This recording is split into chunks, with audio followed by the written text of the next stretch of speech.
The countdown to fall is on. Well, I feel like it's been on for like months now, isn't it? Efridge Davis joining us. Fall just 2 days away now. 2 days away. And it's finally going to start feeling like it. Yes, it will. We had those like second summer waves.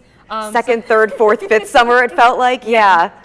Those will be gone in time for fall. Good. I can't say if they won't be back for good. You never know with Mother Nature. Yeah, you never know. Decides. And as quickly you'll find out living here in the Midwest, it could be any kind of season. That's true. I get it. I understand. And literally in a week from Texas, we can go from freezing to like 80. That's true. It's happening. Yeah, you get it. You get it. Yeah. All right. Well, let's see what the weather's going to be like for the next couple of days. Oh, yes. So we have fall, like we talked about, in 2 days.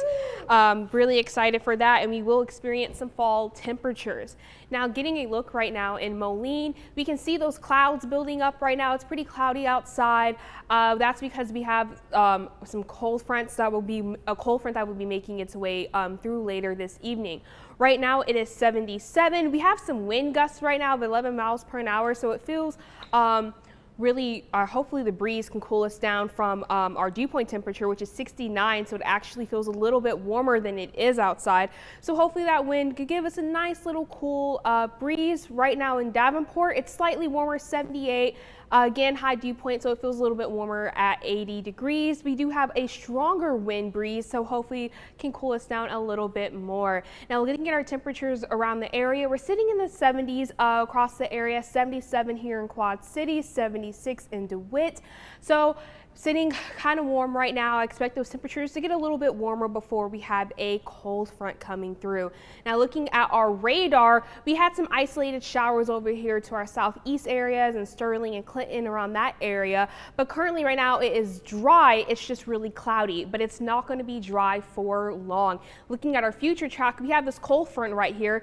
It's out to our west right now, but it's going to make its way through around 6:15. It's going to start closing in on us. Here we go around 9 p.m. tonight. We have those showers making its way through, continue throughout the night. 11:45 p.m. We're still experiencing that rain. Early hours of Tuesday, it starts to push off, and we still have some isolated showers stick behind. And as you start your commute tomorrow in your morning, we still have some showers, some isolated showers that we will be experiencing.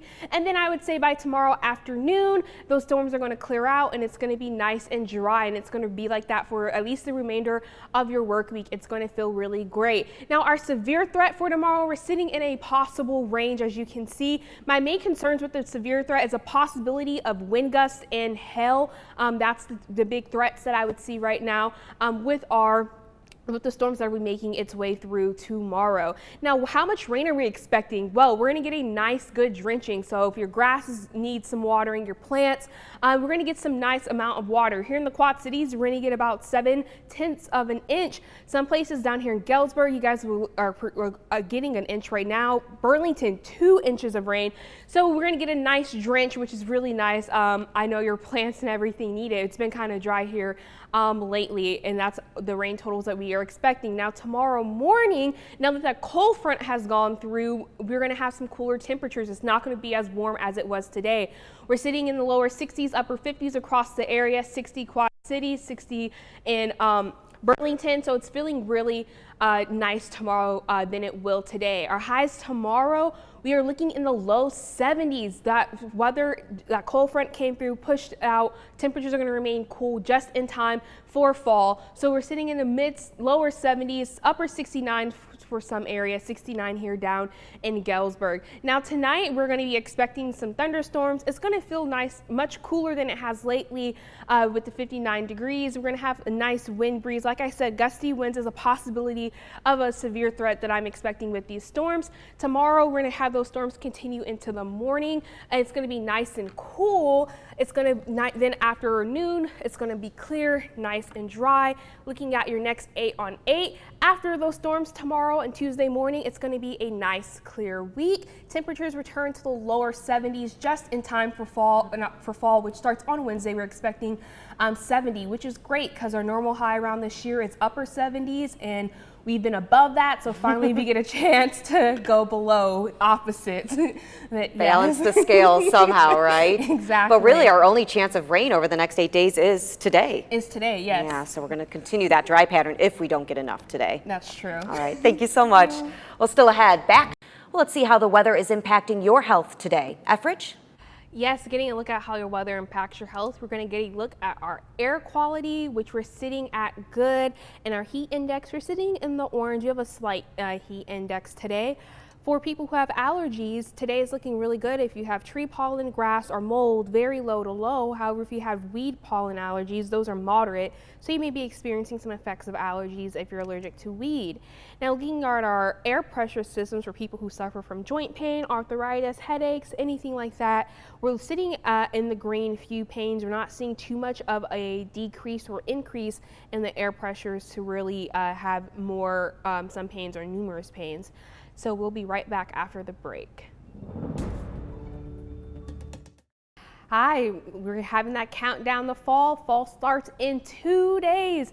So, and we will have the temperatures to show it to actually match it. I know it doesn't feel like that right now because in Moline it's 80 degrees, but that dew point is sitting in the 70s, so it feels a little bit warmer. It's noticeable we're sitting at 83, but hopefully with the wind speed of about 10 miles per hour, it provides a little bit of a breather from the extra warmth. In Davenport, it's 78 and it feels like 80 as well. It has a nice wind speed of about 13 miles per hour, so cool us off a little bit from little humidity that we're experiencing because it feels like 80 there.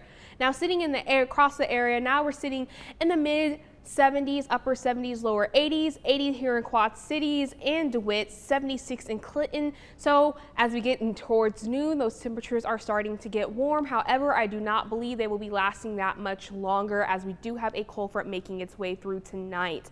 Now looking at our radar right now, it is currently dry. Few isolated showers over here north of Sterling and east of Clinton, but other than that it is dry. However, it is very cloudy, a lot of overcast right now, a lot of clouds if you walk outside your door.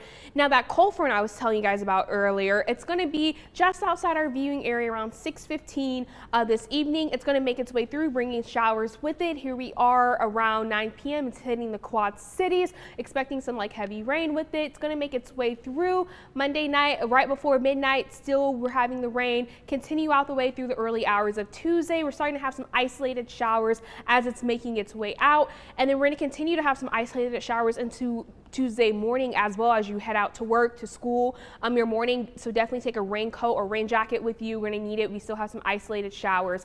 That's going to make its way through. And then by tomorrow afternoon, I expect it to be nice and clear and dry, making its way through. Now with those storms that we're experiencing tomorrow, there is a possible severe threat. As you can see, we are sitting in the possible area. Some of our southeastern cities and counties and south counties, you guys are sitting in the likely range. The severe weather that I am concerned with this storm would be possibility of gusty winds and hail. Those are the main threats that we will be experiencing with those storms. Now the storm is going to bring us a lot of rain, which is what we need. If your yard is looking a little dry, your plants need some water. I know it's been dry here for a minute. It's been a while since we had some rain, but we're looking at some nice totals. We're looking at 7/10 of an inch here in Quad Cities, 2 inches in Burlington. So we're going to get a nice drenching with this storm, which is good because we definitely need the water. It's going to be a while, at least I can say through the end of the work week, that it will be till we see another rain chance. Now starting tomorrow, it's going to feel much cooler. We have that cold front come through. Our day's going to start out much cooler. We're sitting in the upper 50s, lower 60s for our start tomorrow. 60 here in Quad City, 61 in Galesburg, 59 in Timpton. So it's going to be a nice, comfortable morning start tomorrow. Unlike today, if you went outside, it felt a little muggy. That will not be the case tomorrow. Now our highs are going to be in the lower 70s, upper 60s, just in time for fall. These low temperatures are going to remain throughout the week. 71 here in Quad Cities and Timpton and Muscatine. So it's going to feel great. Now looking at our weather tonight, we have those thunderstorm possibilities. Again, the threats that I'm worried about that may have a possibility is the gusty winds and the hail. We have a nice wind speed of about 10 miles per hour. Tomorrow we do have those morning thunderstorms making its way through. That's still as that cold front pushed through. However, I expect that to be out by tomorrow afternoon, and then it will be nice and clear. Again, those wind speeds about 15 miles per hour. Now looking at your next 8 on 8 after tomorrow, our rain chances decrease and those temperatures cool, which is great, just in time for fall, which starts Wednesday. We'll be sitting at 70 degrees and we will finally be back below our normal around this time, which is 77 instead of above it, which is what we have been recently. And I'm looking at those lows too. Lows in the 40s. Yes, lows in the Ooh, turn 40s. off the AC, open up those windows. Yes. Fall is here. Here, go get your pumpkin ice latte. Yeah, exactly. Perfect for that. Thank you, Ethridge. Well, it's time for Ag in the AM. A few weeks ago, the Boston Globe Did something. did something.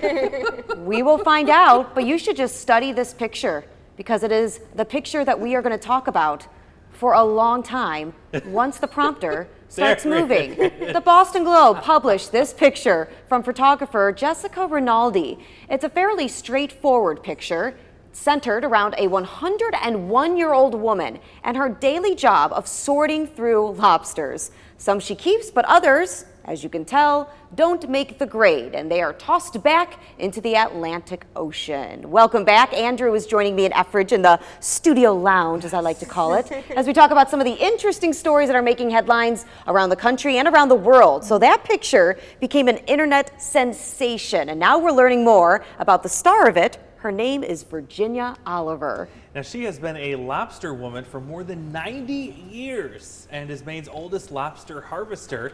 She faithfully tends to her 200 traps off Rockland, Maine with her 78-year-old son, Max. She started catching lobsters when she was only 8 years old and has no intention to stop. Oliver has fond memories of when she first started fishing and how she dramatically quit her old job and told her husband that she had plans to go fishing with him. She also vividly remembers some of the more painful fishing adventures.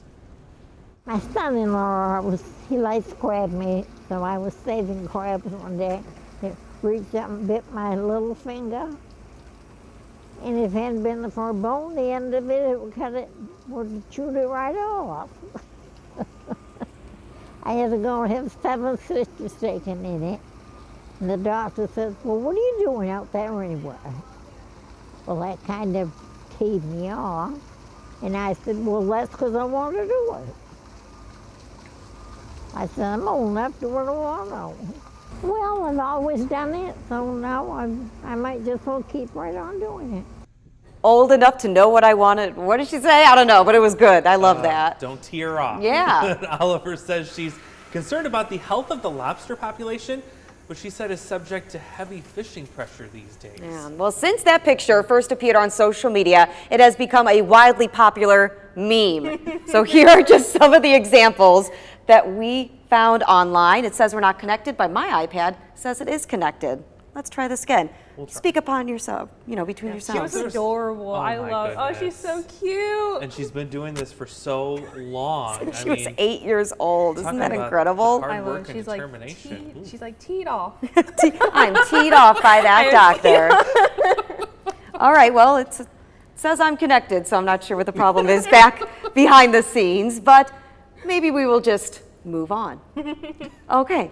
Aw. Well, we all know that political policy speeches can be boring, but Yes. a European Union official may have found the best way to pass the time. This is EU Tech Chief Margaret Vestager, I think. Hopefully I got that right. Last week she spent part of her time at the European Union conference knitting. But here's the thing though. She apparently does this all the time.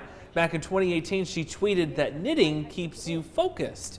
On her Wikipedia page, it mentions that she is an avid knitter. Well, whatever Wow. it takes, We are getting a really unique view of all the construction happening on the new I-74 bridge. Let's take a look. No. Are we still No, disconnected? Technical difficulties, apparently. Technical difficulties? Just imagine steel piers in your mind. Well, what's happening is the big 400-foot cranes are moving. Yes. They're leaving because construction is starting to wrap up on the bridge. And so if you go to the I-74 River Bridge Facebook page, they posted this really amazing video yesterday showing the views of the bridge from 400 feet up in the air. So be sure that you check it out. I mean, it's a perspective that we have not seen yet because we clearly can't have the clearance to go up there. No, I'm sure we don't want to. We would have to really up our insurance policies Big around time. here. So yeah, but the video is really, really cool. Head to the I-74 River Bridge Facebook page, their official construction page, and you can see that video. Excellent. This next story, well, a whole lot of nope. Uh-oh. Over the weekend, someone decided it would be a good idea to tightrope walk off the Eiffel Tower. This is gosh. Nathan Paulin. He apparently is a world-famous tightrope artist. The plan was for him to walk off the first observation platform of the Eiffel Tower, which, by the way, is about 200 feet above the ground. While he was walking, he also threw in some tricks to wow the crowd around him. Gosh. He walked nearly 2,000 feet over the river and onto another monument. Now, afterwards, Paulin described the experience as a bit of a dream. I bet. And I cannot believe he's okay. Oh. All right, get off the video before something happens, It's right? a bit of a nightmare for me. Yeah, still ahead, adding to the Hall of Fame. Find out which toys could end up in the museum with a little help from you coming up. All right, we're back with a new world record holder. It is, drumroll, paint. Oh. Researchers at Purdue University have created the world's whitest paint. It's now in the 2022 edition of the Guinness World Records. Now you might be asking yourself, why? That's a good question to ask. Well, researchers wanted to create a paint to limit the need for air conditioning and limit global warming. How does this work? Well, Andrew Effridge, you guys always tell us to wear lighter clothing when it's hot out, right? And why do you do that? Why do we wear lighter clothing? It reflects like the heat back. It doesn't absorb it. Yeah. Exactly. Yeah. Well, that's exactly what they're hoping that this paint will do. Reflect sunlight away from a building so that it doesn't cost as much to cool down. Isn't that so wild? Yes. You could soon see it on the market, so get ready to ditch the AC, I guess. This is the big plan that they have, which I love. I think that's such a great idea. Some new ideas and could be some new results too. We'll have to pay attention to that one. Speaking of paint, there's something new to look forward to at Corn Crib Nursery in Coal Valley. Hayrack Paintball. Hey, how about this? They released the video on their Facebook page. You see it? This is there on it Friday. is. There it is. And as you can see, the Hayrack has 24 seats, each with a paintball gun for you to shoot different objects, all while enjoying the ride through the woods. You can give it a try during Crib Fest, which takes place every weekend in September and October. I love Looks- that That idea. looks like, Awesome. that looks like Doesn't a lot it? of fun, actually. I like that it's already it's already in place so that Yeah. all you have to do is just kind of swivel it and aim at different things. Oh yes, it's like the uptake, like a carnival game, but like. And I also like that Okay, there's next nobody level, yeah. trying to hit you in reverse. Those tires won't know what hit on when Angie Sharp gets there. Goodness. Right? Yes, a bike path in Belgium has cyclists going eye to eye with the surface of a lake. The bike path opened in 2016 in place of a berm separating two ponds. Now it has turned into a popular attraction, especially at certain times of the day. The water is so close you can run your hand through the surface of Whoa. the ponds.